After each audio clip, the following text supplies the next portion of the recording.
Shri Ganapati Sharada Gurubhyo Namaha Brahmanandam Paramasukhadam Kevalam Gnanamurtim Dvandvatitam Gaganasatrasham Tattvamasyadi Laksham Ekam Nityam Vimalamachalam Sarvadhi Sakshibhutam Bhavatitam Trigunarahitam Satgurum Tam Namami.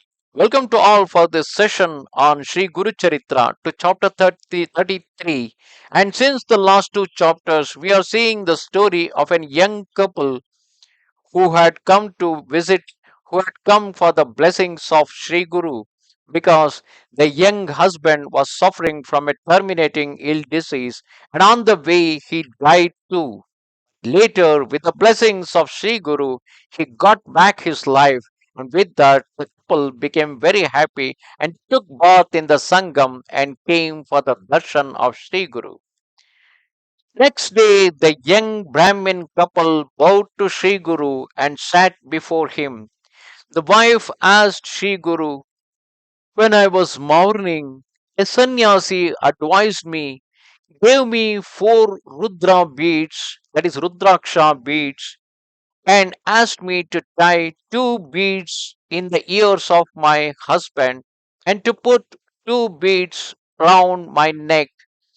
He also told me that when I go to see Sri Guru, I should sprinkle the tirtha of Rudrabhisheka on my husband's body and mine." Who was that sannyasi? Sri Guru smiled and said, "Seeing your devotion, I myself gave you the Rudra beads, that is Rudraksha beads. Since do not touch them who wear Rudraksha. The significance of Rudraksha is very great. One should wear a wreath of 1,000 Rudrakshas. If this is not possible, then have a wreath of, that is a mala of 108 beads around the neck, 40 in the head, 12 in both ears. The wreath should contain silver, gold, and precious stones as diamond, emerald, pearl, coral, etc. One who baths with the Rudraksha beads on his body gets the credit of Ganga bath. If Rudraksha is worshipped, it is like worshipping Sri Shivalinga. The Rudrakshas have 1, 5, 11, or 14 faces. I shall now tell you a tale in this respect. There lived a king Bhadrasena in Kashmira, and his son's name was Sudharma. The name of his minister's son was Taraka. Both Sudharma and Taraka were best friends. They were of the same age. Both of them had studied together. They were devotees of Shiva. They were wreaths of Rudraksha, and they wore always a wreaths of Rudraksha, that is the Rudraksha malas, and applied bhasma to their bodies always. They did not like rich clothes and ornaments of gold or gems. Once Parashara Rishi came there. The king greeted and worshipped him. The king said to the Rishi, "My son was Taraka. Both were best friends. They were of the same age. Both of them studied together. They were devotees of Shiva. They always wear wreaths of Rudraksha and applied bhasma to their body, and they do not like rich clothes and ornaments of gold and gems." The king continued to tell the rishi, "My son is fond of Rudraksha. He has no liking for good clothes and ornaments befitting a royal family. Please advise him properly." Parashara then said, "Count of previous birth of your son and that of your mantri is wonderful. There lived a concubine in Nandigrama. She was very beautiful.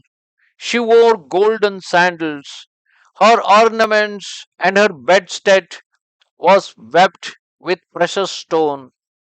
She had constructed a high class dancing hall where she sang and danced daily.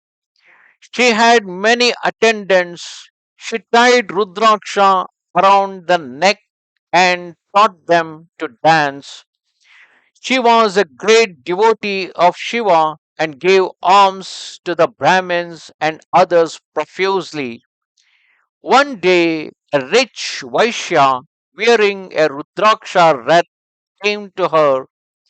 He had in his hand a Shivalinga of precious stones, which was as bright as the sun. The concubine longed to have that Shivalinga. She asked her maid servant to ask the Vaishya if he would sell the Shivalinga, or he would give it to her if she accepted to serve him as a devoted wife for 3 days. When the maid servant told this to the Vaishya, he laughed and said, I would gladly give this linga to your mistress if she agrees to serve me as a devoted wife for 3 days. The Vaishya then said to the concubine, you are a prostitute by profession and caste. How can I believe that you would be honest with me for 3 days? Take an oath for this. The concubine took the oath. I shall serve you devotedly for 3 days. He then gave the linga to her hand and said, I love and regard this linga even more than my life. If it is lost or destroyed, I shall give up my life. It should not be with you at sex play. Keep it safe. She agreed and kept the linga tied to a pillar in the dancing hall. Both then entered the inner apartment. While they were enjoying, the dancing hall caught fire and was burnt in no time. Efforts to extinguish the fire were made, but the linga was burnt along with. Seeing that precious linga was burned, the Vaishya arranged a pyre and burned himself. The concubine was much grieved. Decides to observe Sati as she had agreed to be a devoted wife of the Vaishya, even though it is only for 3 days. Her relatives tried to persuade her from giving up her life, but she was firm in her resolution. She called the Brahmins and gave money in charity. She arranged the pyre, took 3 rounds round it, and leaped in the fire of the pyre. Instantly, Sri Shiva, with 5 heads and locks of hair on his head, caught her in his 10 hands and took her out of the fire and said, I am pleased with your devotion. You are really a sati. You can ask for a boon. I myself had come to you as the Vaishya to test you. I myself set the dancing hall on fire and entered the fire and got burned. The concubine then said, kindly take me with all my relatives and servants to your place.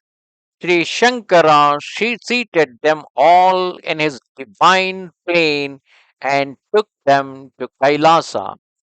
Thus come to the end of the chapter 33 of Sri Guru Charitra.